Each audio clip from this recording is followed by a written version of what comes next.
is upon us. And for that, we turn to my man Chuck Esposito from the Venetian. I'm doing great, Chuck, from the Venetian and the Palazzo here in Las Vegas. We're at Lagasse Stadium, as we are every Friday afternoon. We're going to break down some of the top games in the NFL this weekend. We're going to get Chuck's insight. We're going to see if we can make sense some of the big things that are going to be happening in the NFL on Sunday. We're going to start out west with a 4 o'clock game as the New England Patriots travel to Oakland to take on an upstart Raiders team that's coming off a big win over the New York Jets. However, the Patriots coming off a 21-0 lead, they blow it at Buffalo, 15 straight, down the tubes. Tom Brady throws 4 interceptions in that game.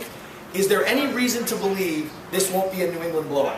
Well, I think there is, because you look at what the Raiders did last week. They got over that hump. They were able to beat a good team. They beat the Jets. If they can beat the Patriots here, coming over 2 big wins against maybe the 2 favorites in the AFC, that's huge. You have the ultimate, pass-happy team in the Patriots against that smash-mouth Raiders team. And look at Jason Campbell with those weapons. I know he's been asked just to be a game manager, but with Moore and Jacoby Ford and all those young wideouts that he has, and now the way Darren McFadden's playing, I think McFadden's the best running back right now in football. So I think it's a great matchup. The Patriots do have the New York Jets week 5. So kind of interesting there that they're going to maybe a little bit of a look-pass game. They're traveling out west. I think it's a great matchup. But this is a big game for the Raiders. If the Raiders can somehow win this game, I think they're a legitimate team in the AFC. Patriots rank 32nd in the NFL in defense, 32nd in passing defense. They can't stop anybody. They're making Chad Henne look like a hero.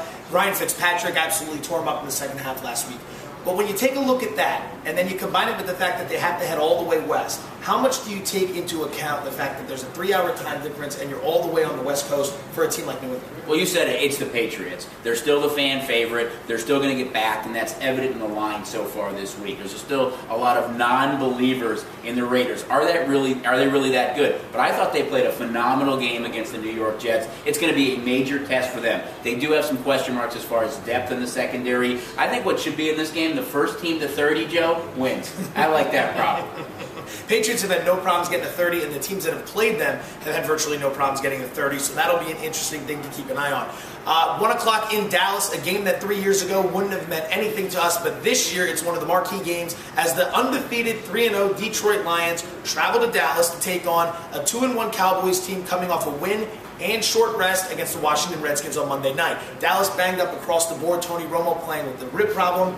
Miles Austin's out with the hamstring issue. Felix Jones is battling a shoulder injury. Detroit has been blowing people out. Top 5 offense right now in the NFL. When you take a look at this game, can the Lions win this? Because if they do, first 4-0 start since the 1950s. They can win it, and on paper, they definitely can win it. I mean, they're that Vogue team. I know we spoke about it early in the season. They got all that attention. They finished last year on a 4-0 run. Could they carry it over? They win their first 3 games.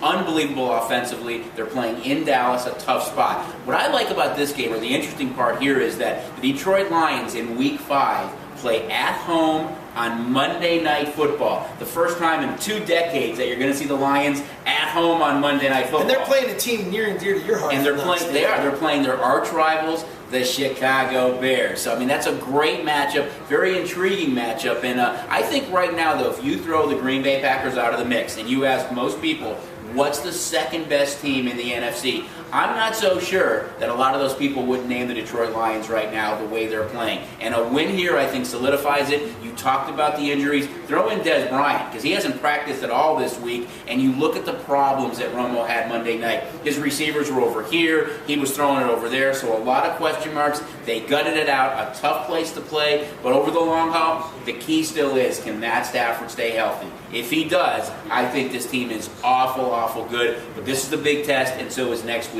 against the Bears. Patriots and Patriots and Green Bay Packers were both, I think, plus 450 right around there to win the Super Bowl after Week 3. Detroit is right in there with the 3rd best odds at 10-1. So they're right in the mix. The public obviously loves it. You think about those odds now, but before the season started, at the conclusion of last year, you were getting probably triple digits on the Detroit Lions. Tremendous value on both the Lions and Bills. People were non-believers in the Bills. They didn't back them because they played in the same division as the Jets and Patriots. But you look at the Lions in the NFC, the Bears, even though they were in the NFC Championship game, didn't get that same respect coming in. The Vikings were rebuilding, but the Lions finished 4-0, were that team that a lot of people backed in the future book and really liked the value heading into the season. Sunday night, big showdown on NBC as the 2-1 New York Jets travel to Baltimore to take on the 2-1 Baltimore Ravens. This is what looks like on paper to be a big-time defensive battle as Rex Ryan and a variety of other players, Bart Scott, return to Baltimore where they came up in the NFL.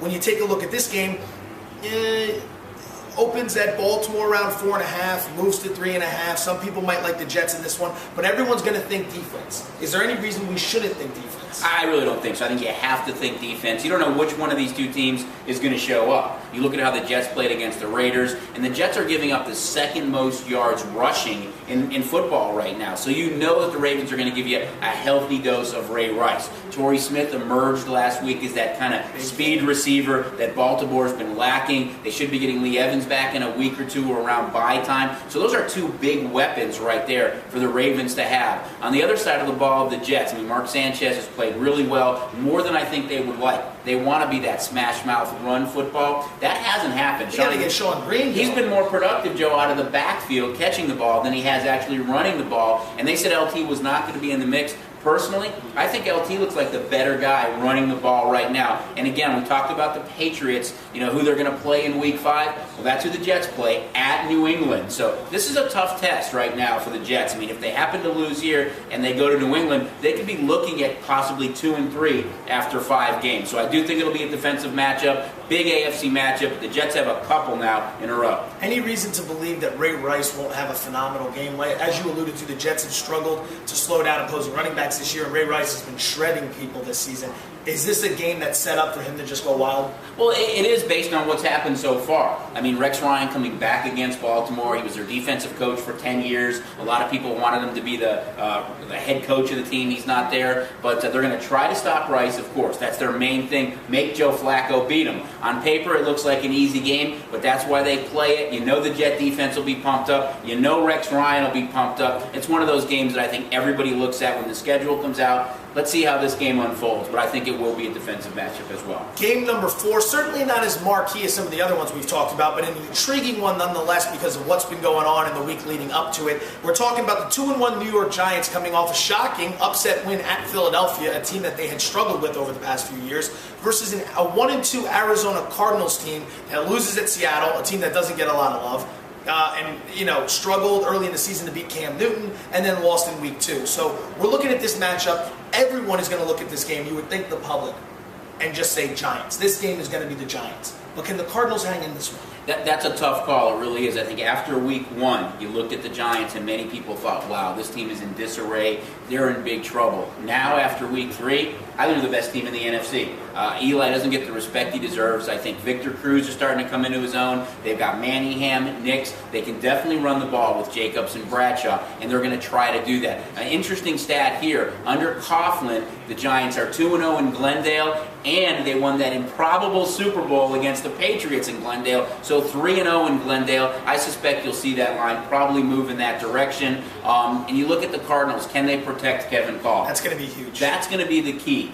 Wells is a little bit beat up. Chester Taylor is definitely not the answer. They do have some young wideouts to go with Larry Fitzgerald, but they have to protect Kolb. And this team lost to the Seahawks next week. So, the public is looking at this game, and the Giants have always been a very public team. But I think they're the best team in the NFC East as we speak right now. Eagles have some injury and question marks, especially on defense. You look at the Redskins, although they're a good team on defense, you still have to prove to me that Rex Grossman can get this team over the hump. Right. And the Cowboys have so many injuries right now, and a tough game against Detroit, that a Giant win here, and they'll be sitting atop of the NFC East alone, but they do travel across country, maybe a little bit of a trap game, but have had a lot of success in Glendale under Coughlin. Before we wrap it up, tell our viewers a little bit about where we are today. Now, they know we're back at Lagasse's like we have been, but I've been getting emails about some of these locations because we keep switching around. We're in one of the suites today. There's a pool table in the background, and while this won't exactly do it justice with the view you have, why don't you tell people what they can expect if they come here?